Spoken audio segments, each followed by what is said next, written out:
ધોરણ 12 વિષય એસપી એમાં ભાગ બીજામાં પહેલું ચેપ્ટર. હવે જોવાનું છે અનિયમિત શેર વહેંચણી અને ગેરકાયદેસર શેર વહેંચણી વચ્ચેનો તફાવત. તો પહેલો મુદ્દો છે એનો અર્થ. તો અનિયમિત શેર વહેંચણીનો અર્થ જોઈશું. કંપની ધારામાં નિયમિત શેર વહેંચણી અંગે કરવામાં આવેલી જોગવાઈઓનું ઉલ્લંઘન કરીને કરવામાં આવેલી શેર વહેંચણીને અનિયમિત શેર વહેંચણી કહેવાય છે. એટલે કે કંપની ધારામાં જે જોગવાઈઓ કહી છે એના રૂલ્સ કીધા છે, રૂલ્સ ફોલો ના કરે અને એ કર્યા સિવાય શેર વહેંચણી કરે તો એને અનિયમિત શેર વહેંચણી કહે છે. હવે ગેરકાયદેસર શેર વહેંચણીનો અર્થ જોઈએ. ભારતીય કરારના કાયદા હેઠળ કાયદેસરના કરારની કે કંપની ધારાની અન્ય કાયદેસરની શેર વહેંચણી અંગેની જોગવાઈઓનું પાલન ન કરીને કરાયેલી શેર વહેંચણીને ગેરકાયદેસર શેર વહેંચણી કહેવામાં આવે છે. આમાં શું કીધું કે જોગવાઈઓનું ઉલ્લંઘન કરીને કરવામાં આવતી શેર વહેંચણી. અને અહીંયા એવું કીધું છે કે ભારતીય કરારના કાયદા મુજબ એ જે કરાર છે કે કંપની ધારાએ અન્ય કાયદા શેર વહેંચણી અંગેની જોગવાઈનું પાલન ન કરીને કરાયેલી શેર વહેંચણી. એટલે કે ભારતીય કાયદા મુજબ, ભારતીય કરારના કાયદા મુજબ જો એ મુજબ એને શેર વહેંચણી ના કરી હોય એને ગેરકાયદેસરની શેર વહેંચણી કહેવામાં આવે છે. અહીંયા જોગવાઈનું ઉલ્લંઘન કર્યું હોય અને અહીંયા ભારતીય કરારના કાયદા હેઠળ એ શેર વહેંચણી ના થઈ હોય એને ગેરકાયદેસર કહેવાય. બીજું જોઈશું સંજોગો. કયા કયા સંજોગો એમાં ઉદ્ભવે. વિજ્ઞાપન પત્ર નોંધાવ્યા પહેલા, લઘુત્તમ ભરણું ભરાયેલ તે પહેલા તેમજ નિર્ધારિત રકમ ન મળી હોય અને શેર વહેંચણી કરે ત્યારે થયેલી શેર વહેંચણી અનિયમિત શેર વહેંચણી કહેવાય. શું સંજોગ ઊભો થયો કે વિજ્ઞાપન પત્ર નોંધાવ્યા પહેલા, એટલે કે વિજ્ઞાપન પત્ર હજી નોંધાયું નથી એની પહેલા લઘુત્તમ ભરણું ભરાયેલ તે પહેલા, એટલે કે કોઈ લઘુત્તમ ભરણું ભરાય એની પહેલા તેમજ નિર્ધારિત રકમ ન મળી હોય. નિર્ધારિત રકમ એટલે કે નક્કી કરેલી રકમ ન મળી હોય અને શેર વહેંચણી કરે, એને વિજ્ઞાપન પત્ર નોંધાવ્યું ના હોય, તેને ભરણું ભરાયું ના હોય અને તો પણ એ શેર વહેંચણી કરે ત્યારે થયેલ શેર વહેંચણી અનિયમિત શેર વહેંચણી બને છે. હવે ગેરકાયદેસરમાં શું કહે છે કે અરજદાર દ્વારા દરખાસ્ત ન થઈ હોય કે કંપની દ્વારા દરખાસ્તનો સ્વીકાર ન થયો હોય કે દરખાસ્ત સ્વીકારની જાણ કંપની ન કરે કે અવેજનો અભાવ હોય ત્યારે ગેરકાયદેસર શેર વહેંચણી ગણાય. અહીંયા એવું કહે છે કે અરજદાર જે છે એની દરખાસ્ત એટલે કે એની જાણ ન થઈ હોય અને કંપની દ્વારા દરખાસ્તનો સ્વીકાર ન થયો હોય, એ કંપની છે એની દ્વારા એનો સ્વીકાર પણ ના થયો હોય અને દરખાસ્ત સ્વીકારનારની જાણ કંપની ન કરે. દરખાસ્ત થયેલ છે પણ એની જાણ શું કંપની કરે નહીં કે અવેજનો અભાવ હોય, જે અવેજ નક્કી કરેલું હોય એ આપ્યું ના હોય, એનો અભાવ હોય એટલે કે આપ્યું ના હોય ત્યારે ગેરકાયદેસર શેર વહેંચણી ગણાય છે. ત્રીજો પોઈન્ટ છે અસરો. તો અનિયમિત શેર વહેંચણી શેર મેળવનાર ઈચ્છે તો રદબાતલ કરાવી શકે અને તે માટે તેને નક્કી કરેલી સમય મર્યાદામાં કાર્યવાહી કરવી પડે. એટલે કે જો આમાં શેર વહેંચણી એટલે કે શેર મેળવનાર છે એ ઈચ્છે તો શેર શું કરે, રદ બાતલ કરાવી શકે એટલે કે રદ કરાવી શકે અને તેણે જે સમય નક્કી કર્યો હોય, માનો કે 3 મહિના સુધીમાં તમારે શેર રદ બાતલ કરાવવાનો ટાઈમિંગ હોય તો એ 3 મહિનામાં તમારે શેર રદ બાતલ કરાવી દેવું પડે. હવે અહીંયા શું કહે છે કે રદ કરાવવા શેર મેળવનારને કોઈ પગલાં લેવા પડતા નથી કારણ કે ગેરકાયદેસર શેર વહેંચણી પ્રથમથી જ રદબાતલ ગણાય છે. એટલે અહીંયા કોઈ શેર મેળવનારે કોઈ એક્શન લેવું પડતું નથી, એટલે કે પગલાં લેવા પડતા નથી, એટલે કોઈ એક્શન લેવું પડતું નથી, કારણ કે અહીંયા ઓટોમેટિક જ શેર રદ બાતલ ગણાય છે. ચોથો પોઈન્ટ છે સભ્યપદ પર અસર.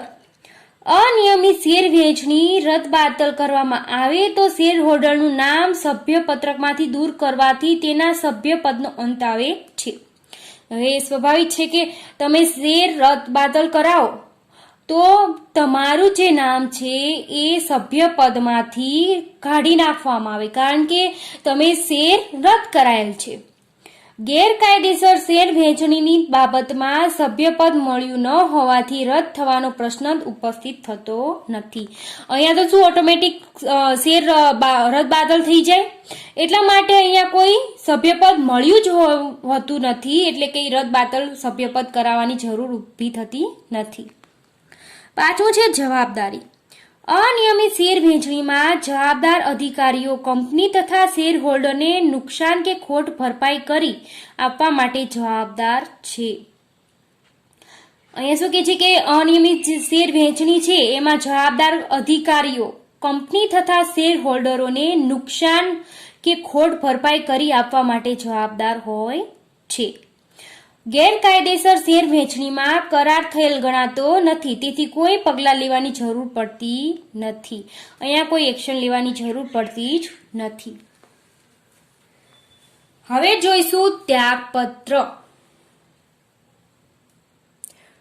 કંપની તેના વર્તમાન શેર ધારકોને વધારાના શેર ખરીદવા આમંત્રણ આપે તેને હકના શેર કહે છે. એટલે કે શેર ધારકો છે એ વધારાના શેર ખરીદવા આમંત્રણ આપે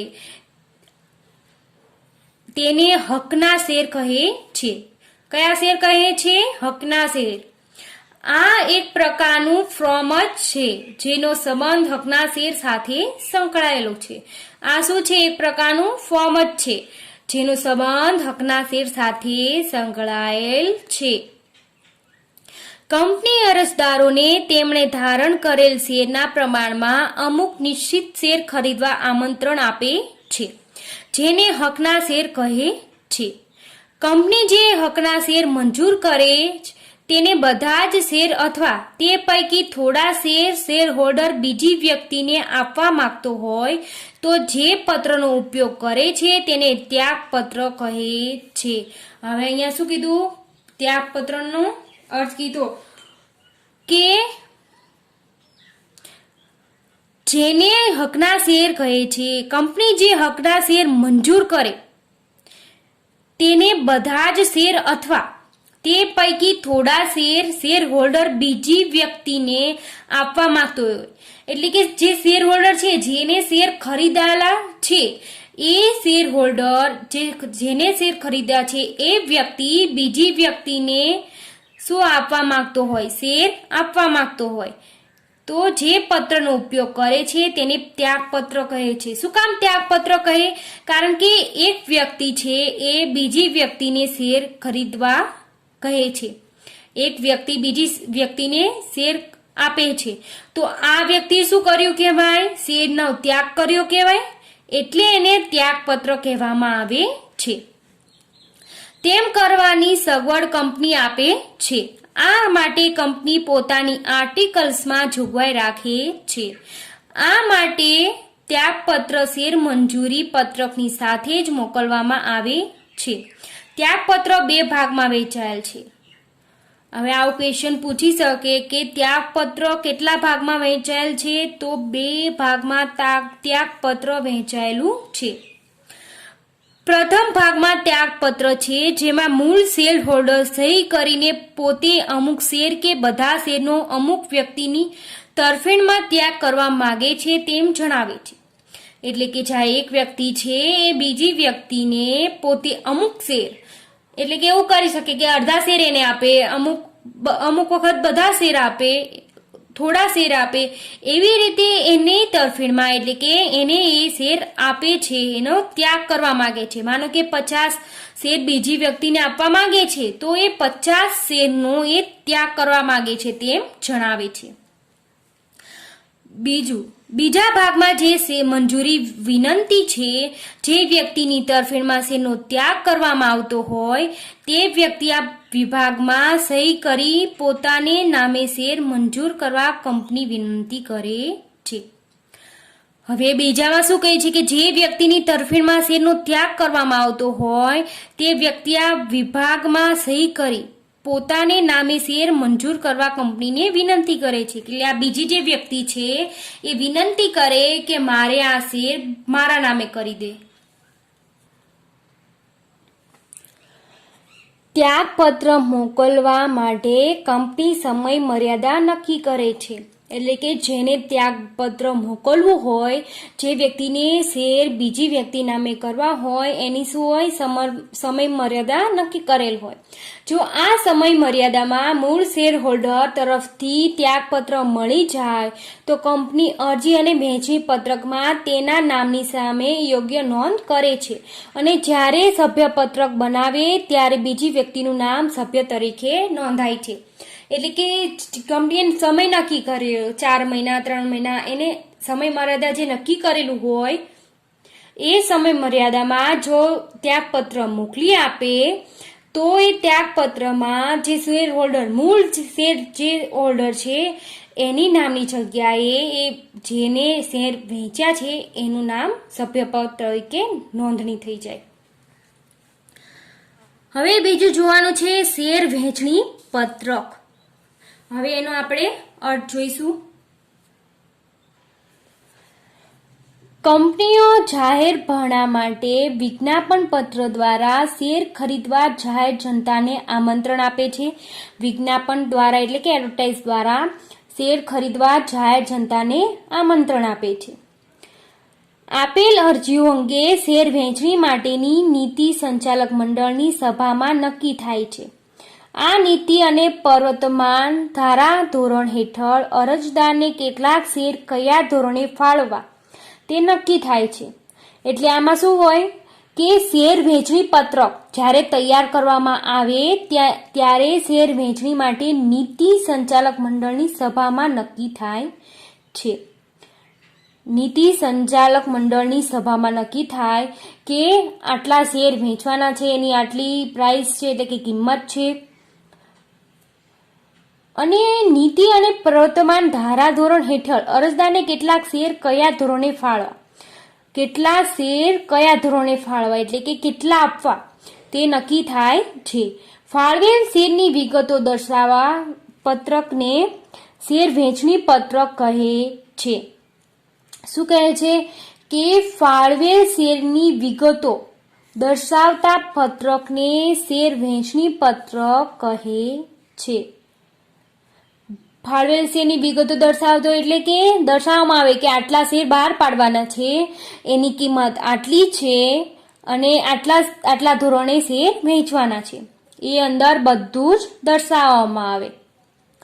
આ પત્રકમાં શેર અરજદારનું નામ એટલે કે જે શેર ખરીદવા માંગે છે એનું નામ, સરનામું, કેટલા શેર માટે અરજી કરે છે, કેટલા શેર મંજૂર થયા, ડીમેટ ખાતા નંબર.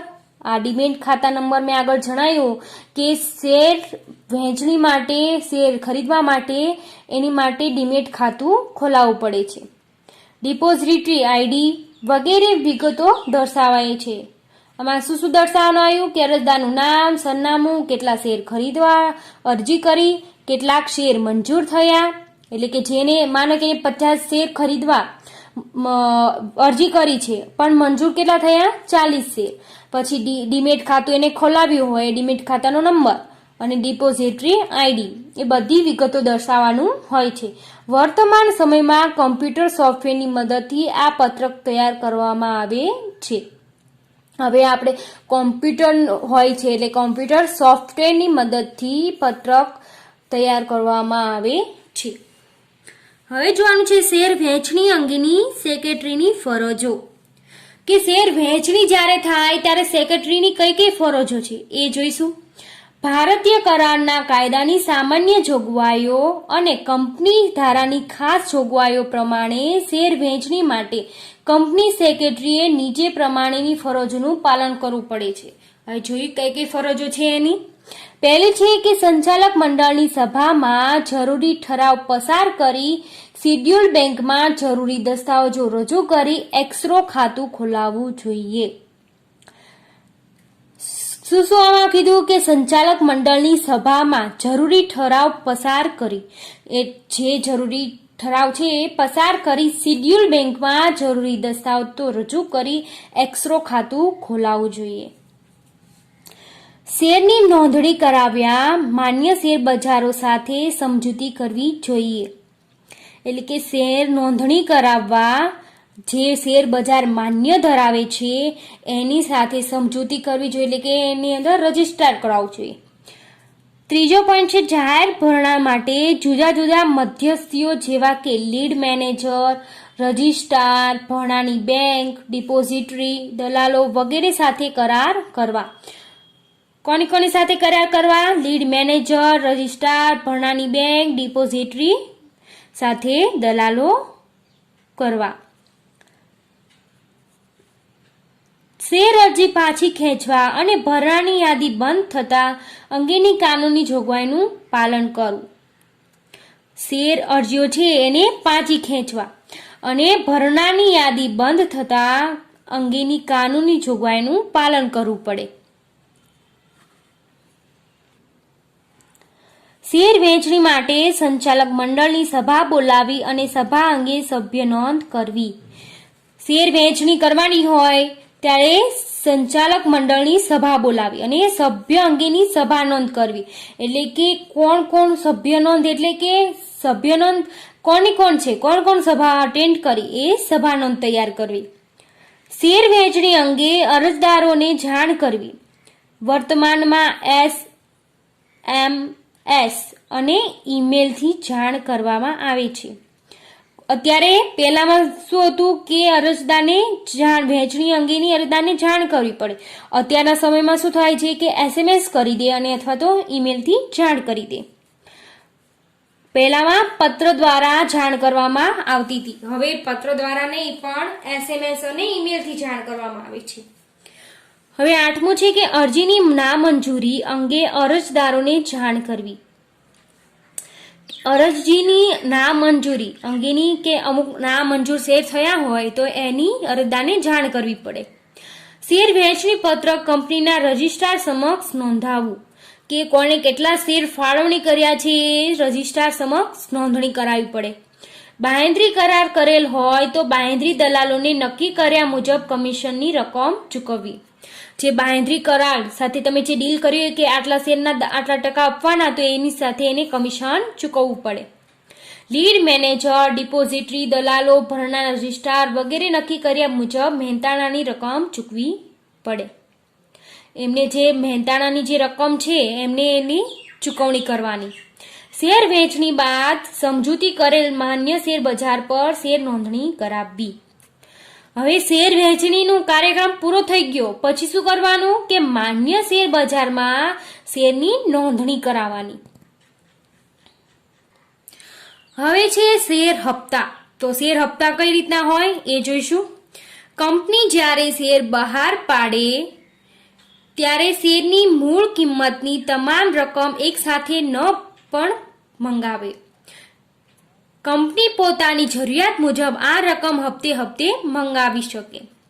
એટલે શું કરે કે માનો કે તમે 10,000ના શેર ખરીદ્યા, તો હવે આ 10,000ની રકમ એકી સાથે મંગાવી લેવું ના હોય. હવે એને નક્કી કરેલા હોય કે 3 હપ્તા તમારે ભરવાના અથવા તો 2 હપ્તા ભરવાના, તો તમારે 5,000 એવી રીતે 2 હપ્તા ભરવાના. એવી રીતે એને જરૂરિયાત મુજબની રકમ મંગાવી શકે. આમ શેર પર મંગાવવાની રકમ એટલે શેર હપ્તા. આ રીતે એક સાથે ના મંગાવે અને કટકે રકમ મંગાવે એને શું કહેવાય? શેર હપ્તા.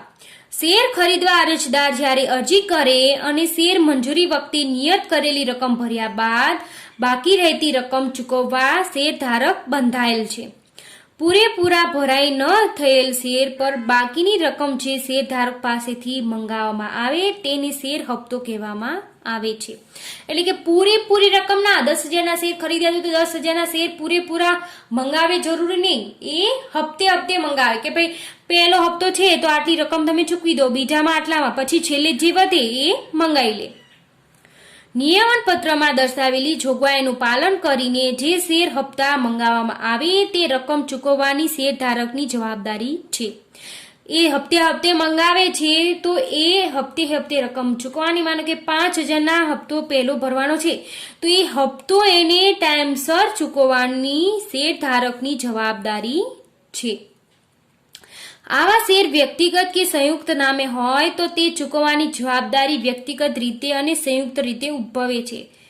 વ્યક્તિગત કોઈ એક વ્યક્તિ ખરીદ્યા હોય અથવા તો સંયુક્ત, એવું જરૂરી નહીં કે કોઈ એક વ્યક્તિ જ ખરીદે, એ બે મળીને પણ ખરીદે તો પણ એ જવાબદારી આ બે વ્યક્તિએ ખરીદ્યા તો એ બંને વ્યક્તિની શેરની રકમ ચૂકવવાની જવાબદારી છે.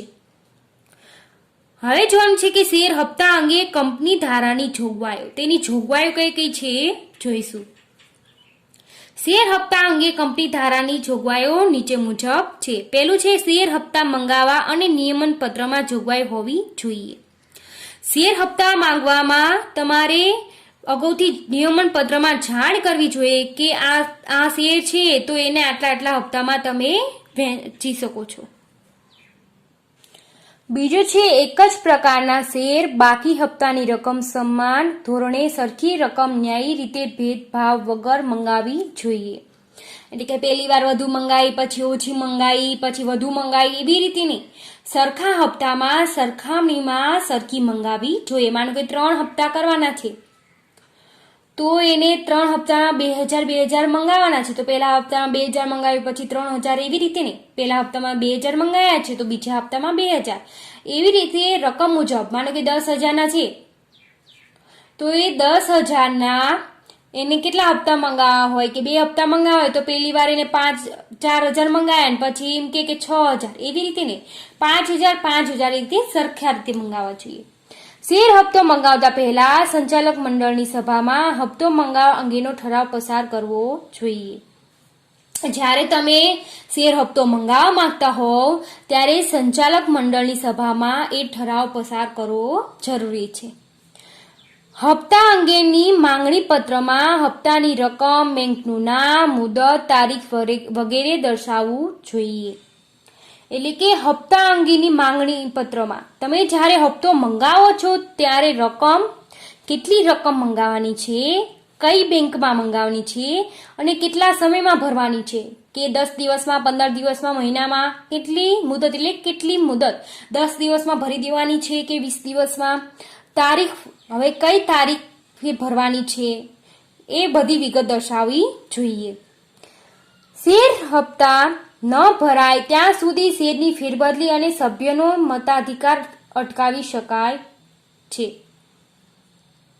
એટલે કે શેર હપ્તા ન ભરાય, પૂરેપૂરી રકમ જ્યાં સુધી ના ભરાય ત્યાં સુધી શેરની ફેરબદલી, ત્યાં સુધી તમે શેરની ફેરબદલી કરી શકો નહીં. શેરની ફેરબદલી એટલે કે તમે જે શેર ખરીદ્યા એ બીજી કોઈ વ્યક્તિને તમે વેચી શકો નહીં. અને સભ્યોની મતાધિકાર અટકાવી શકાય. સભ્યોનો મતાધિકાર હોય એ તમારે આપવો, એનો હક તમને મળે નહીં. શેર હપ્તાની મળેલી રકમ બેંકમાં શેર હપ્તા ખાતું ખોલાવી જમા કરવામાં આવે છે. જ્યારે તમે શેર હપ્તો ભરો છો તે શેર હપ્તા ખાતું ખોલાવીને જમા કરવાનું હોય છે. 2 હપ્તા વચ્ચેનો સમયગાળો ઓછામાં ઓછો 1 માસનો હોવો જોઈએ. 1 માસનો એટલે કેટલો? 1 મહિનાનો હોવો જોઈએ. તમે 15 દિવસ થયા, એક હપ્તો 2,000નો મંગાયો, પછી તમે 15 દિવસ થયા તમે બીજો ના મંગાવી શકો. કમસે કમ 1 મહિનાનો સમયગાળો હોવો જોઈએ જેથી બીજી વ્યક્તિ બીજી રકમની ગોતી લઈ શકે. હપ્તો સમયસર ન ભરાય તો કંપની કાયદા અનુસાર નક્કી કરેલા દરે વ્યાજ વસૂલ કરી શકે. એટલે કે તમે 1 મહિનો થયો, હપ્તો પછી મંગાયો અને તમે હપ્તો ભરી શકતા નથી અથવા તો ભર્યો નથી તો એ વ્યાજ વસૂલ કરી શકે છે. સંચાલકોએ યોગ્ય લાગે તો આવું વ્યાજ અતઃ કે સંપૂર્ણ માફ કરી શકે છે. હવે સંચાલકોને કોઈ રીઝન બતાવ્યું કે ભાઈ હું આ રીઝનથી હું નથી ભરી શકો તો એ સંચાલકને યોગ્ય ગણાય તો એ થોડુંક વ્યાજ લે અથવા તો ના પણ લે. અતશય એટલે કે થોડું, અને સંપૂર્ણ માફ કરી શકે એટલે કે બધું માફ કરી શકે છે. હવે જોવાનું છે કે શેર હપ્તા મંગાવવાની વિધિ. તો એની વિધિ કઈ કઈ છે? વિધિ એટલે કે રીત. કંપની કાનૂની જોગવાઈઓ અને નિયમન પત્રની જોગવાઈઓનો અનુસરીને શેરધારકો પાસેથી શેરની બાકી રકમ મંગાવી શકે. આ માટે કંપનીએ ચોક્કસ વિધિનું પાલન કરવું પડે છે, જેને નીચે મુજબ છે. શું શું પાલન કરવું પડે જોઈએ? કે પહેલું છે કે શેર હપ્તા અંગેનો ઠરાવ. શેર પર હપ્તો મંગાવવા માટે સંચાલક મંડળની સભામાં શેર હપ્તા અંગેનો ઠરાવ પસાર કરવામાં આવે છે. તેમાં શેર દીઠ હપ્તાની રકમ અને ભરવાની છેલ્લી તારીખ જણાવવામાં આવે છે. હવે શેર હપ્તા અંગેનો ઠરાવ એક પસાર કરવો પડે. કોની આગળ? સંચાલક મંડળની સભામાં શેર હપ્તા અંગેનો ઠરાવ પસાર કરવો પડે. અને જ્યારે તમે ઠરાવ પસાર કરો ત્યારે જણાવવું પડે કે શેર દીઠ હપ્તાની રકમ કેટલી ભરવાની છે અને એની છેલ્લી તારીખ કેટલી હશે. બીજું છે કે સભ્ય પત્રક બંધ રાખવું. શેર હોલ્ડરો હપ્તાની નોટિસ મોકલવા સભ્યોની યાદી તૈયાર કરવાની હોવાથી સભ્યપત્રક તથા શેર ફેરબદલી પત્રક થોડા સમય બંધ રાખવામાં આવે છે. સભ્યપત્રક અને ફેરબદલી પત્રક બંધ રાખવાના 7 દિવસ અગાઉ વર્તમાન પત્રમાં નોટિસ આપવામાં આવે છે. એટલે કે જ્યારે સભ્યપત્રક બંધ રાખવાનું હોય છે ત્યારે શું શેર હોલ્ડરને હપ્તાની નોટિસ મોકલવામાં આવે છે અને સભ્યોની યાદી તૈયાર કરવાની અને સભ્યપત્રક તથા શેર ફેરબદલી પત્રક થોડા સમય માટે બંધ રાખવામાં આવે. એટલે કે તમે કોઈ બીજાને શેર વેચી શકો નહીં. સભ્યપત્રક અને ફેરબદલી પત્રક બંધ રાખવાના 7 દિવસ અગાઉ તમારે વર્તમાન પત્રમાં એટલે કે ન્યૂઝપેપરમાં નોટિસ આપવી પડે. તમે ડાયરેક્ટ એમનામ કરી શકો નહીં. ત્રીજું છે કે હપ્તાની યાદી તૈયાર કરવી. હવે સભ્યપત્રક બંધ કર્યા પછી તેના આધારે શેર હપ્તા કોલ લિસ્ટની યાદી તૈયાર કરવામાં આવે છે, જે નીચે વિગતો હોય છે. પહેલું છે કે સભ્યની નામ સરનામું, સભ્યનું નામ અને સરનામું. બીજું છે શેરની સંખ્યા, કેટલી શેરની સંખ્યા છે. મંગાવેલ હપ્તાની રકમ, તમે કેટલી રકમ મંગાવેલી છે. અગાઉથી ચૂકવેલ હપ્તાની રકમ જો હોય તો, એટલે કે કોકે એડવાન્સમાં રકમ ચૂકવી દીધી હોય. સભ્ય ચૂકવવાની થતી રકમ, એટલે કે સભ્યને કેટલી ચૂકવવાની બાકી રકમ છે એ. હપ્તો ચૂકવવા માટે નિયત તારીખ, એટલે કે તેની નિયત તારીખ એટલે કે નક્કી કરેલી તારીખ. હવે બેંકમાં જાણ કરવી. હપ્તાની યાદી તૈયાર થઈ ગયા પછી સેક્રેટરી તેની એક નકલ બેંકને મોકલી આપે છે અને બેંકને જણાવે છે કે શેર હોલ્ડરો પાસેથી હપ્તાની રકમ કંપની વતી સ્વીકારવી અને તે રકમ શેર હપ્તા ખાતે જમા કરવી. એટલે કે જ્યારે તમે હપ્તો મંગાવવાનો છો એ પહેલા બેંકમાં જાણ કરવી પડે કે હપ્તાની યાદી તૈયાર થઈ ગયા પછી સેક્રેટરી તેની એક નકલ કોને મોકલે? બેંકને મોકલે. કે બેંકને જણાવે છે કે શેર હોલ્ડર પાસેથી હપ્તાની રકમ કંપની વતી સ્વીકારી અને તે રકમ શેર હપ્તા ખાતે જમા કરે. પાંચમું છે હપ્તાની નોટિસ મોકલવી.